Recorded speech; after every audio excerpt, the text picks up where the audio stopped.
In the last video, we talked about titrations and PI, or isoelectric point. In this video, what I want to talk about is peptides, let me dot that I, peptides, polypeptides,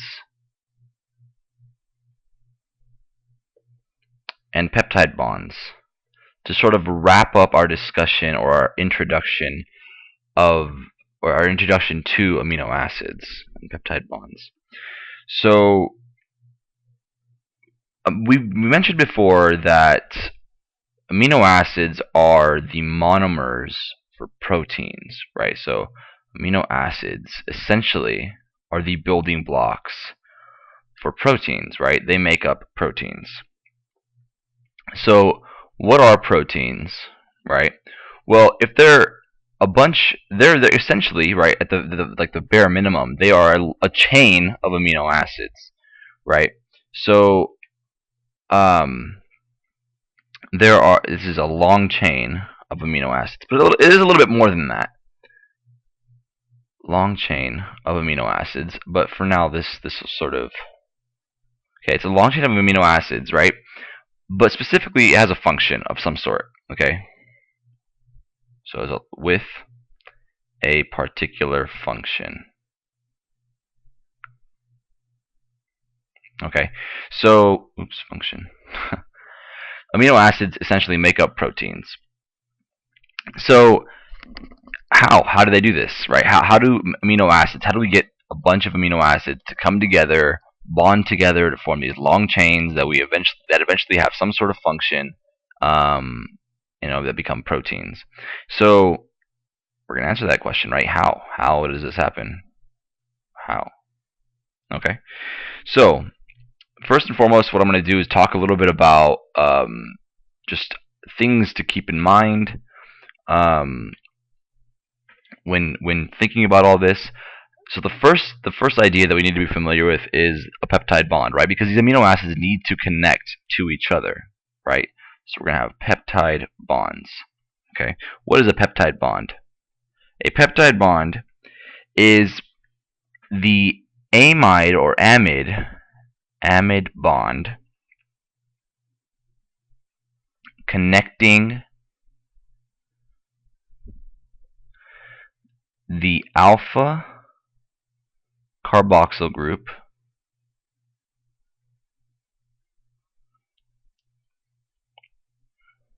of one. It's supposed to be an of. Back that up for just a second. Carboxyl group of one amino acid, right, to the alpha amino group of another amino acid, right? So the simplest term, right, to describe a peptide bond is simply the covalent bond that connects one amino acid to another. But specifically, the connection point is between the carboxyl group of one amino acid, right, to the amino group of another, right? Both of them being, of course, the alpha carboxyl group and the alpha amino group. Okay, so now within peptides, when we talk about peptide bond, people always talk about, what is a peptide, what is a dipeptide, tripeptide. So let me just briefly run over that idea. So if we're talking about a peptide, right, we're talking about a short chain of amino acids. Okay, so that's essentially what a peptide is. If you have just, I don't know, let's say you have 10 amino acids connected to each other, right? All, of course, being joined together by peptide bonds. You can call that a peptide. Now, you can get more specific. A dipeptide would be 2 amino acids long, right? A tripeptide would be 3 amino acids long. And I'm sure you get the point right here. Okay, the whole idea is that a peptide is not really a particular amount; it's just a short chain of amino acids. If you have a longer chain, you can call it a polypeptide, right? If you have many right? Poly means many, right? So many peptide, many peptide bonds. This is a long chain of amino acids. Okay, so now what's the difference between a polypeptide and a protein, right? The difference, we'll get into that more specifically later when we start talking about protein structure, but just as a brief introduction, the difference between a polypeptide and a protein is that a polypeptide is simply a long chain of amino acids. These long chains end up folding upon themselves in some way. Once they do, they typically have a particular biological function. When they have that biological function, at that point they're considered proteins. Okay, so again, more on that later, hopefully, when we get to the protein structure videos.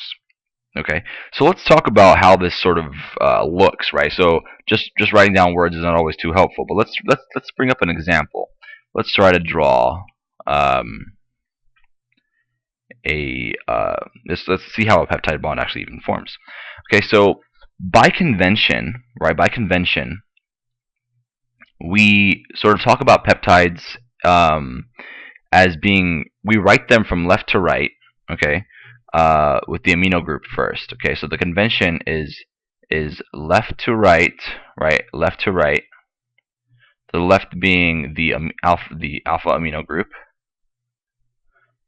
right, and then the right being the alpha carboxyl group, right. So this is often called the amino terminus. So the left end of a peptide or a polypeptide would be the amino terminus, and the alpha carboxyl group would be the carboxyl or carboxy terminus. Carboxy or carboxyl terminus. Okay, so now what do I mean by this whole convention? Why did I even say this? Well, let's do a quick example. Let's say we want to draw the dipeptide, right? And it'll be written like this. Oops. Let's say they want us to draw this. Okay, this is a dipeptide, okay, because there are two amino acids, this one being alanine, if you remember the three-letter code, this being cysteine, right? So what we want to do is we want to draw the dipeptide. Okay, so let me actually just fill this in here. Draw the dipeptide, right? Right, and let's say it's at a pH of 7. Okay, so well, first what we're going to do is simply draw out each amino acid just as just themselves. Okay, so how does alanine look? Well, alanine looks like this. We're going to draw both amino acids at the way they would look at a pH of 7. Okay, so alanine would look, let me actually draw it a little bit lower to save some space. Okay. Okay, so alanine would look like this, would have its amino group here, right? L-alanine, of course, at this point. We're talking specifically about L-amino acids. The side chain for alanine is just a methyl group. Now, instead of drawing it just, as a COO minus up here, I'm actually going to draw out the entire group the way it would look at a pH of 7. Okay, so this here is alanine. Okay, now the reason why I drew this is because if alanine, right, is the first amino acid, and this amino terminus is here, that means the amino terminus of alanine is not going to be included in the peptide bond. It's going to be connected at its carboxy terminus, which is why I actually drew it out here so I could show you how the bond actually forms. So cysteine, right, is going to be right next to it on this side, so I'm actually going to draw like this, right, and its amino terminus, right, is going to be the one involved with the bond. Right, so this is the amino group, the alpha amino group, alpha hydrogen, and then cysteine has CH2, and it's the one that's one of the sulfur-containing amino acids, right? So it's going to have the carboxy terminus, so that's also not going to be involved in the bond. Okay, so what's going to go on here? We have to connect these two amino acids together. How does that happen? Well, the simplest way to look at it is that we have this kind of go down. what am I doing here? These atoms come together and leave. Now, what did I just circle here? I circled 2 hydrogens and a water. Now, you guys probably know that that is, or 2 hydrogens and a water. I'm a fool, excuse me. 2 hydrogens and an oxygen, which makes up water, right? So this is actually going to, when these two functional groups connect to each other, they're going to connect via a dehydration synthesis reaction, right? So via dehydration synthesis, right? Otherwise known as a condensation reaction. Condensation reaction. Okay. Now, some people might be thinking, wait, what is hydrolysis? The hydrolysis is a little bit different. Hydrolysis is the addition of water to a bond to break that bond. So I can actually show you a little bit about what that sort of means in just a moment here. So what happens is we're going to go down and we're going to go ahead and lose water in this process, right? So we're going to lose water. And what's going to end up happening? What's going to happen is that this carbon here from the carboxylic acid group on alanine is going to become covalently bound to this nitrogen here. So just to keep it as simple as possible, the way I'm going to draw this Fisher projection dipeptide is like this. So let me move it down just a little bit. Alright, so we're going to come down here, and the way it's going to look, it's a little bit like this, right? So let me just draw this just like this. Oh, actually, that's a little bit off. Sorry about that. Okay, let me actually draw it like this. So nothing happened to the amino group on alanine. Nothing happened to the R group. They're not involved in the bond. This hydrogen is not involved. This carbon here, this carbonyl group is not involved. What happens though is that this carbon is going to connect to this nitrogen. So this nitrogen, right, it lost 2 of its hydrogens. I forgot to draw the positive charge on it. Sorry about that. So now it's going to have a hydrogen here, and it's going to have 2 electrons hanging around. Okay. Now the rest of the amino acid stays the same, right? The carboxyl group up here, and the hydrogen, the R group, they all stay the same. So what happened is we created this covalent bond here, which I will highlight with in blue. Okay. So this here, this bond, is the peptide bond. Okay. That is the peptide bond. Now, it formed via a dehydration synthesis, right? We lost water, right? So I can write this here. We lost water, or you can write it here as plus water. So, like this. So, via this reaction, we created that covalent bond, and we made water. So, the dehydration synthesis is also a condensation reaction. If you're familiar with the idea of condensation, it's just when it's just like the forming of water, essentially, when we're talking about going from a gas to a liquid.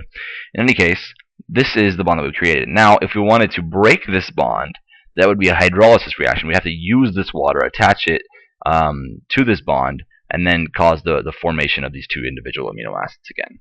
Okay. So now what we've done here is we've drawn this dipeptide at a pH of 7. Okay. If we had, for instance, if we had R groups that had specific pKa's that we wouldn't necessarily be familiar with, we'd be provided with those pKa's. So now you could be expected to draw this dipeptide at a different pH, maybe at 1 or 3 or 10, who knows, right? You would have to be provided with, you'd have to know the pKa's of all the different ionizable groups. Now notice that this group here, right, on alanine, the carboxyl group, prior to the formation of this peptide bond, it was ionizable. But now, once the peptide bond has formed, this group is no longer ionizable, right? The alpha amino group still is, and this carboxyl terminus is, but there's no, you cannot ionize this group here. What we've created here now is this amide bond. And the reason why it's an amide or an amide is that we have a carbonyl group here, and then bound to that carbon is a nitrogen. So that's if you remember back to organic chemistry, that's an amide functional group, which is not ionizable. Okay, so this is essentially it. This dipeptide that we've drawn here is this here. We've drawn it just as it's written here. Now I do want to sort of talk a little bit about this peptide bond and mention one quick one quick thing about it. Now, if you notice, we've got here. Let me actually just draw it in a different color. Let's do white. So what I want to talk about is how you'll notice that here, right, this carbonyl group here, this carbon is what we remember as sp2 hybridized, right? The angles between these bonds are each 120. Now, what can happen, right, because of this electron pair being one bond away from this double bond, this electron pair can delocalize, and we can have a resonance form. So that leads to what I'm going to actually talk about here. So let me just think about everything that's bound to just this carbon and this nitrogen, because those are the two atoms that are like involved with this resonance. I mean, they do play a role with the other atoms, but I kind of want to just draw everything that's connected to this carbon and to this nitrogen. So let's call this alpha carbon, right?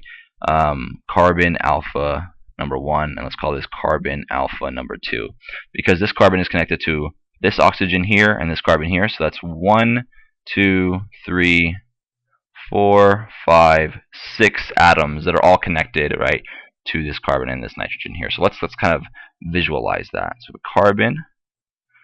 Let me move this down a little bit. Need some more space. Okay.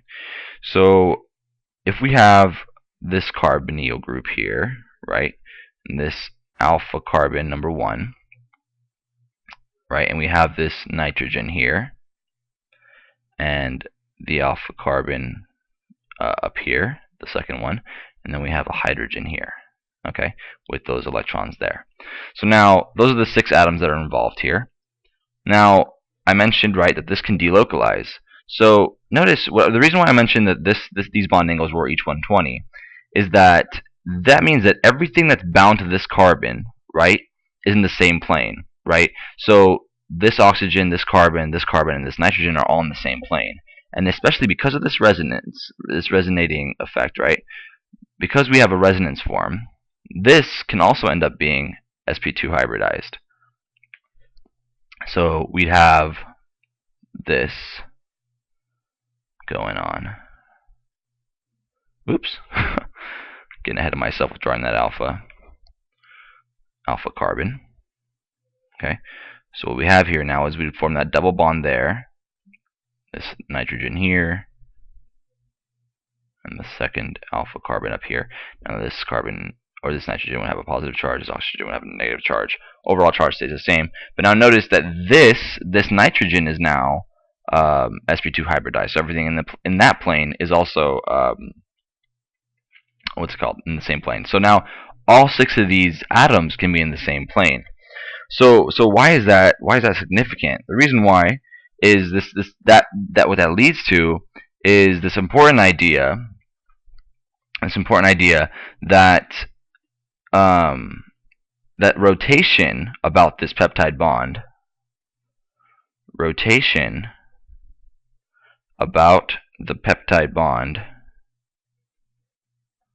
is restricted, right? Because it's flat. All 6 of those atoms are in the same plane.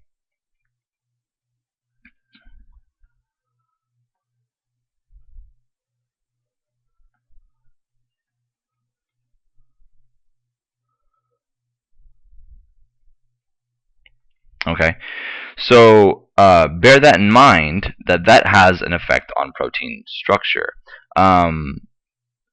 We've talked about one particular idea about how proline is the only amino acid that has an R group that comes back and connects to its amino group. That also has an effect on the way, steric hindrance that has an effect on the way proteins can sort of bend and fold. So this is sort of the same idea here, except this applies between every peptide bond, or to every peptide bond. So that kind of wraps up our discussion of amino acids. This is how you draw peptides. This is a little bit that you should know about what about the peptide bond? That it's a covalent bond. That the restriction of rotation occurs. Essentially, like I mentioned before, that this is how you draw a dipeptide. If you wanted to draw a tripeptide or even longer peptide, they would just, you would just have more amino acids to connect. Nothing too crazy, but each one would release one water. So I hope that was a helpful sort of description of what goes on with peptides, polypeptides, and peptide bonds. And I'll see you in the next video.